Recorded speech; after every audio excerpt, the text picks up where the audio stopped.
Thanks so much for the introduction. It's great to be here in IAB Fest, or whatever the official name of the summit is.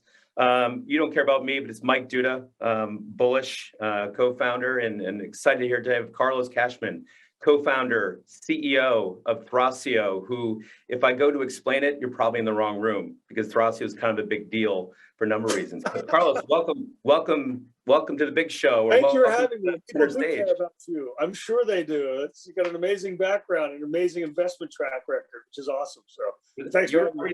You are everything that the motivator and inspirer that you are per your website. So this is going well. So anyway.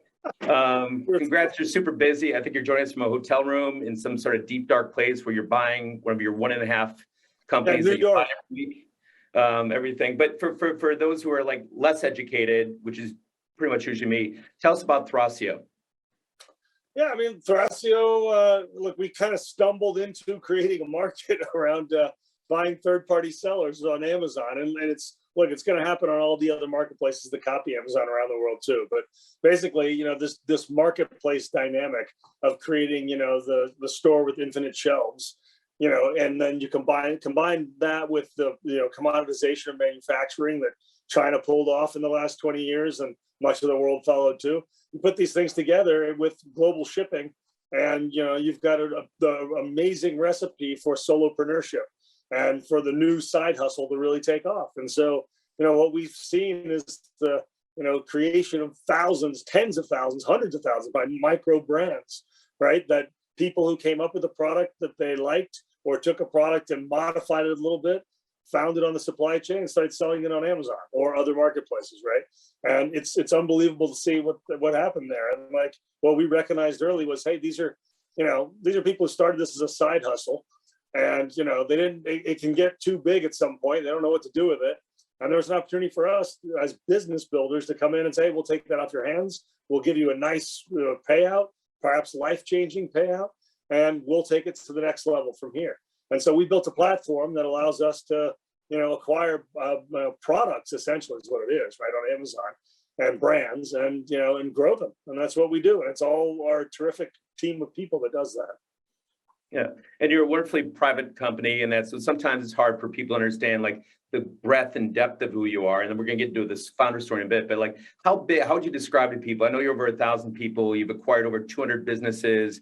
You're outside the U.S. now, and I think it is true. You acquire about a company and a half each week. But in terms of to give a sense of the size, magnitude, using numbers you're comfortable with, like how would you put Thrasio in that perspective?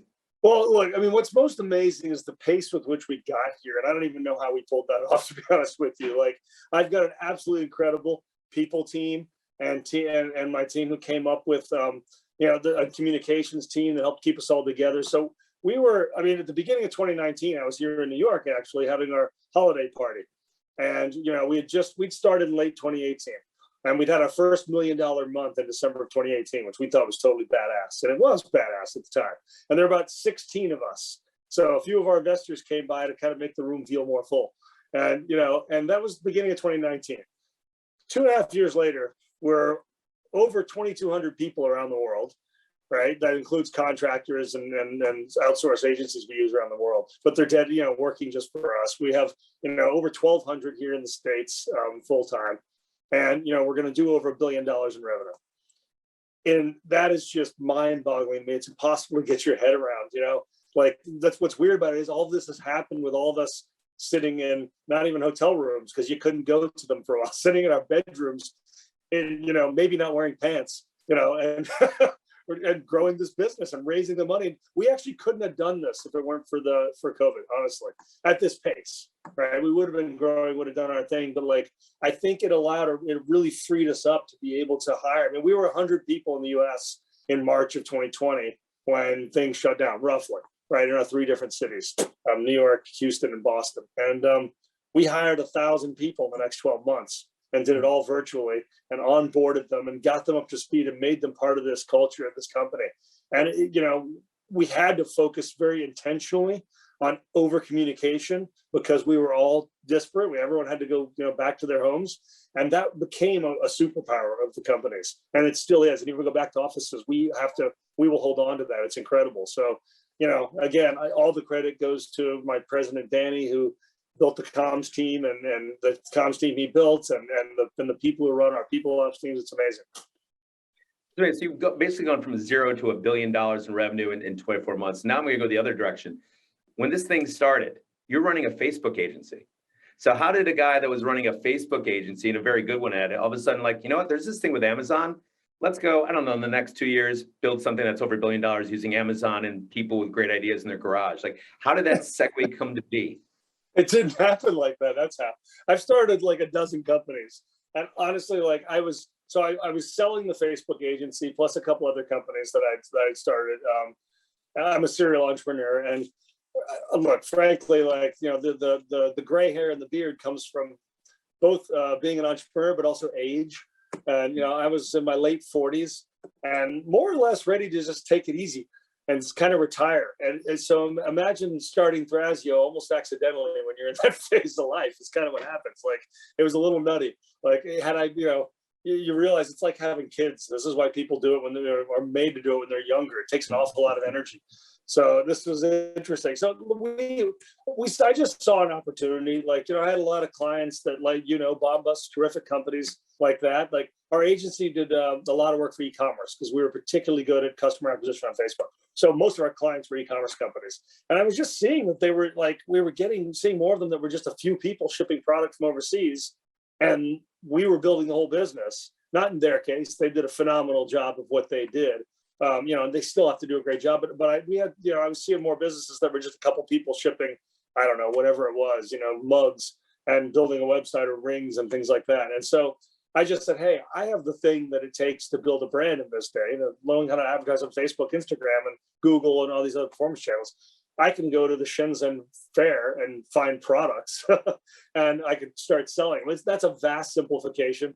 It's harder than most people think to actually get a product that people do want, product market fit and all that, but that's really where it began.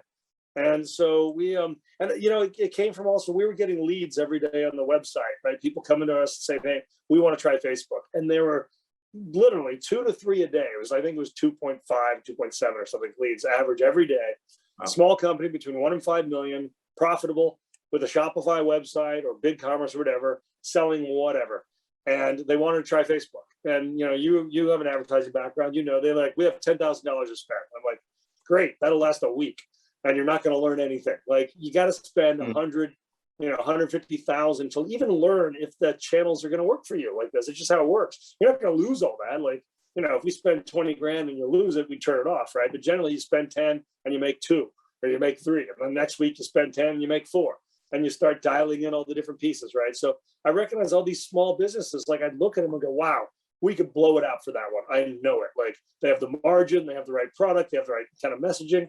And we look at that one and go, maybe we could, I don't know. But for every 10 I look at, I'd say, man, at least half of these I know would be successful. We double or triple the business. So my thinking was, man, maybe there's a way we could, you know, I could just, you know, provide the funding for these companies or something. And I was talking to my partner, Josh. He was in between things, and he's an absolutely brilliant fundraiser and financial mind. And one day he said, you know what, we could probably raise a fund and you just buy all these little companies and you build the marketing.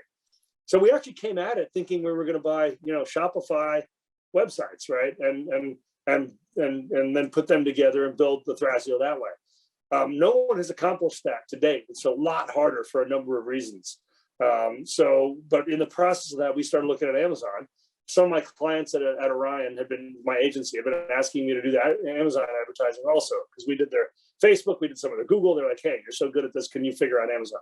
So we were training on it and learning about it. And I was messing around with it on the side with a person who's an investor of mine now with some products they had. So we just looked at it and said, well, we should sell these products on Amazon also. And, you know, got introduced to the Amazon ecosystem that way. And met Casey Gauss, who's the founder of Viral Launch, which is a terrific software company in the space. And he taught us about that. And one day Josh just said to me, hey, why don't we try this on Amazon instead of the open web? And here we are. That's basically how it happened. So that was a big thing. I mean, you're basically, for all the agency people out there, it's like, see, people from agency world can do some cool stuff bigger than just creating the ads and marketing out there. That was my PSA to everybody. But what was that thing? So I think Cafe Costco was your first purchase. What gave you a conviction that this was the one? I know you're a big fan of it still, but was it like a lump in your throat? Like, wow, we're actually doing this, going from spending clients' money All of a sudden, your own money, now you're all in. What was that Well, like? so so I'll tell you. What gave me the conviction was Casey Gauss. So he was the guy who started Viral. He knew a ton and knows. He works with us now. The guy knows more about the Amazon ecosystem than just about anybody. He's amazing. And he said to me one day, he said, "If you don't buy this, I will." So I was like, okay, he really likes, because we've been asking him, what should we buy? We don't even know how to look at this. We didn't know shit about the Amazon ecosystem, frankly. But I knew we could learn. It's not like it's rocket science, right? I had some terrific e-commerce people like in my orbit that were going to come and work on this. So, and I'm just a big believer, like, that action produces information, right? I mean, you have to get in the game to learn anything. So Cafe Casa was a we had a different thesis when we bought that, but it was a good product. It was an Amazon product. I thought it was small. Like, honestly, Thrasio wasn't even, I'm not even sure Thrasio was formed. I just bought it personally.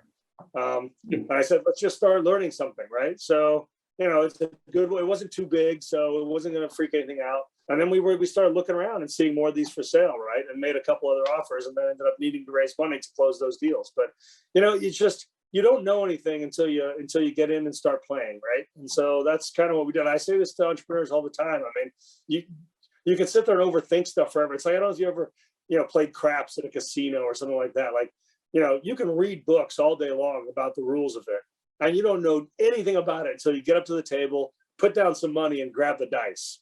Then it all starts to come together and you figure it out, right? So it's the same thing in entrepreneurship. And like, that's the challenge I see with people who get too cerebral, or the bookish of, people take classes on entrepreneurship in MBA school or something, because they think there's someone can teach them a way and a 10-step plan for it. You can't. You get it's fly by the seat of your pants a lot of times, and you have to just start playing the game. So it actually wasn't hard at all to make that buy. I thought, we're buying profits. I said, maybe we screw it up, but if we don't, it's going to pay itself back in a few years. So it should be all right.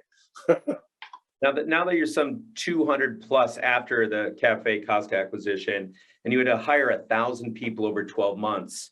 One of the good things agencies, I think, tells people is like, culture is everything. How did you maintain, and how did you describe the culture, which you're very proud of it? And for a company your size, I think you have a 4.8 on Glassdoor, which is unheard of at that point. There's something very clear about the culture that's palpable. What is that culture, and how does it manifest its way to be an advantage as you keep scaling it like record levels? So I have to mention Ali Alisawe Rosewood, who's like the guy who is like built. He is a heart of our culture in many ways, and he built our onboarding system, which was a really big part of this. He's been fantastic in keeping it, but it all begins with culture begins with the group you start with, right? So I've done a lot of startups of different sizes and whatever. And I really believe like the initial team you start with is like a seed crystal, right? And you're dropping that into a super saturated solution of all the other people who are going to join, right? And if you've ever done that in science class and you have a bad seed crystal that's kind of fucked up, pardon my French, maybe I'll have to beep that, but you drop it in the solution, you're going to end up with a crystal that's like weak and it doesn't hold together and it breaks. But if that seed crystal is really strong and well formed and tight, then you drop it in that solution and it forms a really solid, powerful crystal around it. The first people in a company are that seed crystal. They're super important. And I've done this enough. As I mentioned, there are people around me. Like, I've always worked with people I've worked with in the past that I know. Friends who I know are good at things. Actually, I know it can be risky to work with friends, but when you know they're good at something, you can do it. And so the first 21 people in the company, I remember we had a company offsite. Our first one was like 6 or 8 people. The next one was 20 people. But I think like 19 of them or 20 of them had come directly from I'd worked with them or I knew them personally, right? Or they were someone that someone I knew personally knew, right, and had brought in. And so we all knew that the kind of people we were, that we could get along, that we could work together, right? And a company is just about getting a group of people together to go after a goal together, right? There were a couple of people that I did meet and interview, like through other connections, but I've just done this enough times. Like when I interview, I don't ask these tricky questions. It's not this McKinsey BS of why are manhole covers round and stuff that people can study and realize. Like, I just try to get a sense of the person, what they care about, what their values are, what's going to make them tick. And that's, you have to be able to gel as a team. And so our initial team was really strong.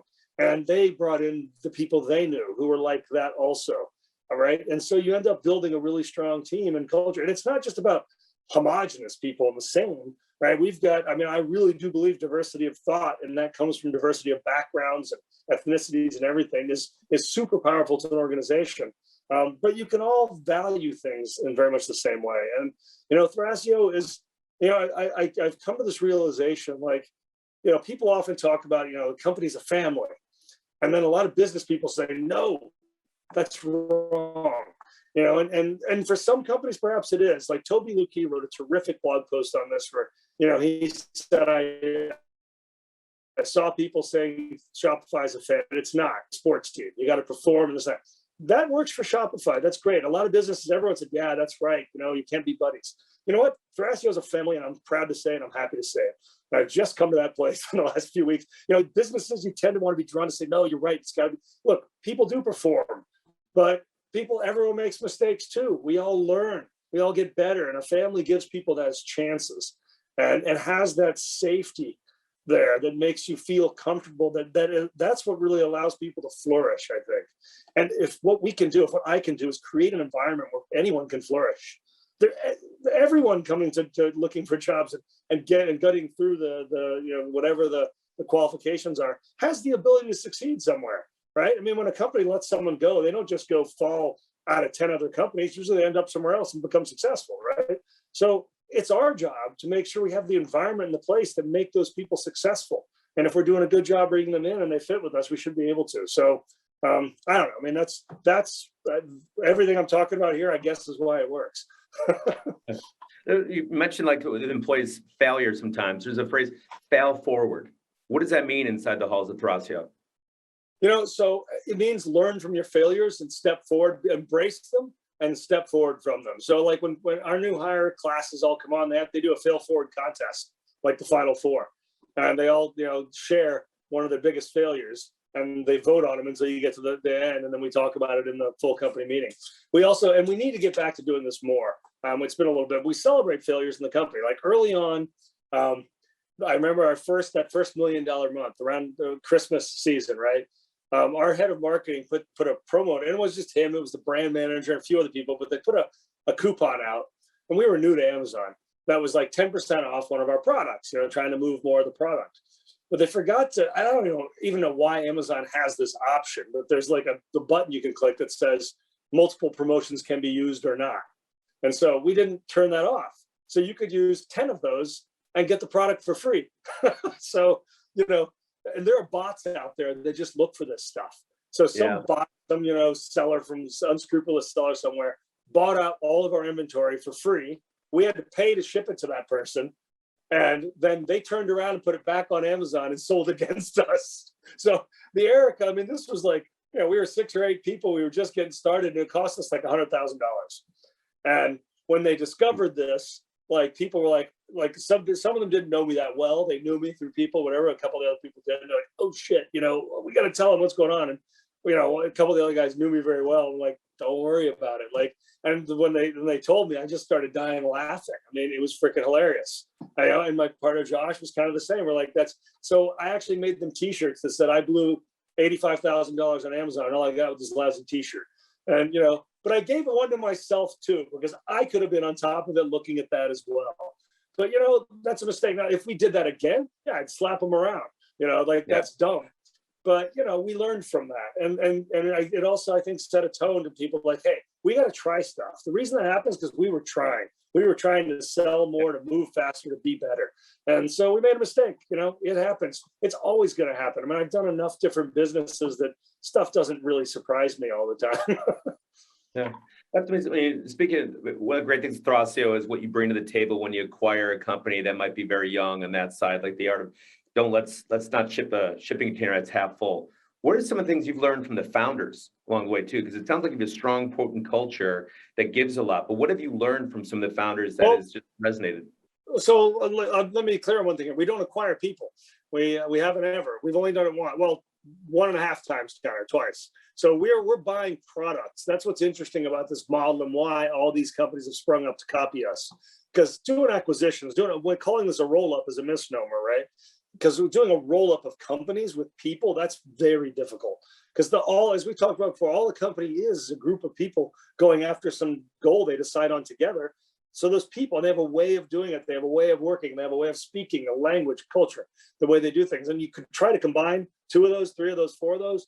Very, very hard to do because people that's where the challenge comes and stuff. So we buy a product. If someone's selling yoga balls, we buy the yoga ball listing and the yoga ball relationship with the supplier and the brand and all that stuff from them. And we put it onto our platform and our team runs it. Not to say we don't learn from these founders. We learn an enormous amount. We keep relationships with almost all of them. We like to, and then they watch their products because it's kind of their baby. They built this thing up and they want to see it get to the next level. So they're oftentimes calling our brand team and saying, hey, you can do this or that or whatever.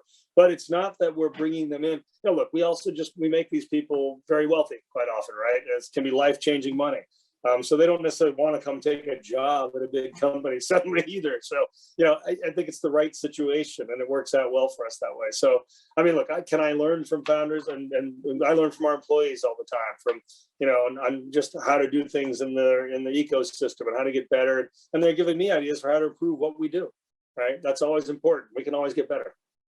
So I remiss giving the audiences a lot of like big brands and a lot of founders too. It's just, you've had a lot of experience dealing with Facebook. You've had a lot of experience dealing with Amazon. Both are bringing different challenges and opportunities, especially today, or I should maybe say Meta. And Google. And Google on that side.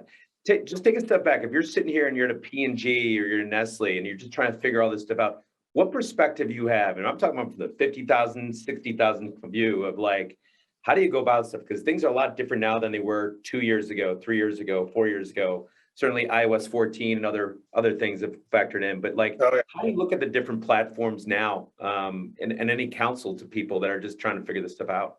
Well, look, first off, like Google, you have an adversarial relationship almost if you're doing SEO and even PPC, right? Paid search, because I've done that. I've had companies in each one of these verticals and worked with them.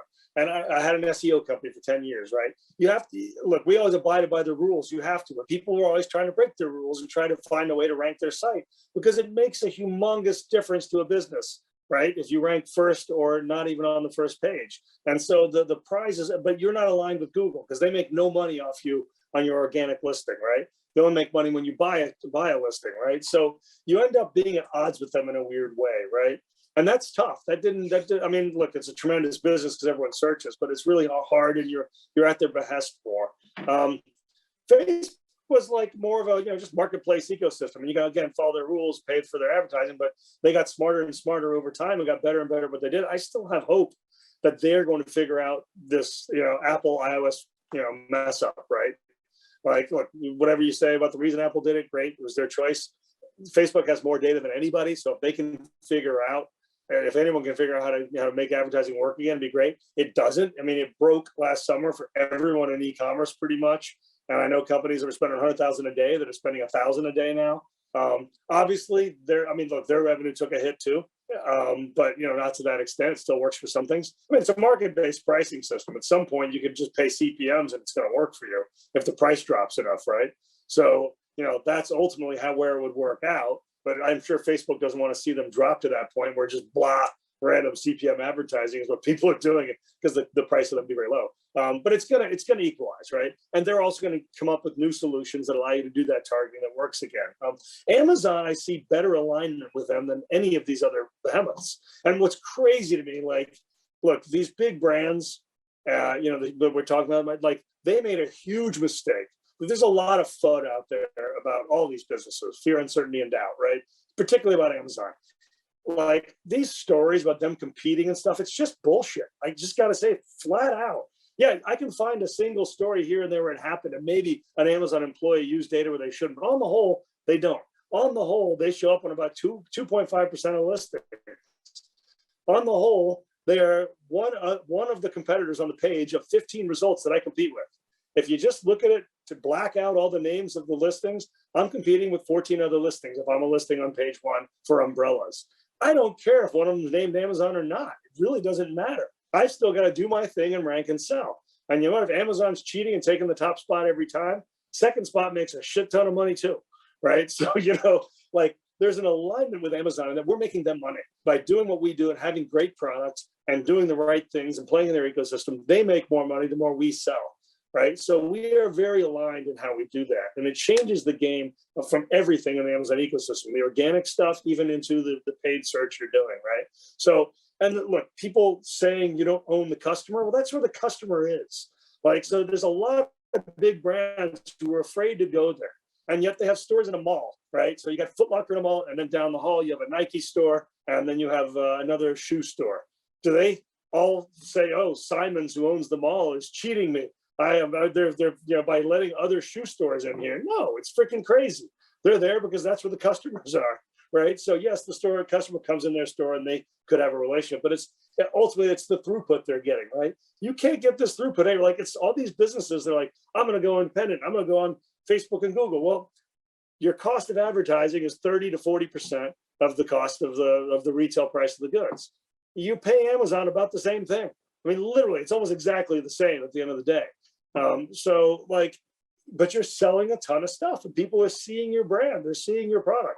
But what happened is if you didn't get there early enough, like brand plays a very different role on Amazon. It's a bottom of funnel thing. It's not top of funnel, right? So something like 76% of searches or something like that for products in America start on Amazon, not Google, anywhere. They start on Amazon. And like 80% of those are unbranded. So someone's going there looking for an umbrella, or they're going there looking for a coffee mug, right? Or a travel mug. They're not necessarily even saying Yeti, which is a terrific brand. There are brand searches, but it's a small number, right? So yeah, sorry. So let me play to that point. If you're a brand builder, because there's a ton of brand builders listening to what you're saying right now. And that's the thing. If I go on like brand building outside of Amazon was a thing. But now if I'm looking for a shower curtain, brand building to me is like maybe the number of reviews and how many 5 stars and everything. How does one go about doing like a brand building 101 on Amazon in about the minute and 20 seconds we have left? I know, this time very just flies easy. by. Very easy. You know what? Well, that's a $1 zillion question. I mean, we're even still figuring this out. I mean, I don't think anyone has an answer to that, to be honest with you, yet. You're right. Reviews and ratings, stars and number of reviews have taken the place of brand. And that's happened, it's happening on every marketplace, which is mimicking Amazon around the world, right? But people do start to recognize it in certain categories. What you start to realize is the brand of your spatula didn't really matter, right? So, OXO does some cool stuff, but if I have a spatula next to them with 10 times the reviews and better ratings, I'm going to sell it, right? So brand becomes more important in things that have more relevance to people's lives, more lifestyle type products. And look, Amazon's as good a place as any to get those products seen and get that brand recognized. And you get the number of searches on Amazon. You can see if your brand is taking hold, then you can decide to invest in it. So something on that path is how you would do it, but we're running out of time. No. Well, Carlos, it's if only you were passionate about this stuff. I tell you, I don't know, but it was like, thanks for your time, your passion, and we'll look to see what the next 2 years bring, because you've done a hell of a great job the first 2 years. So good job for you and Thrasio, and enjoy the holiday season.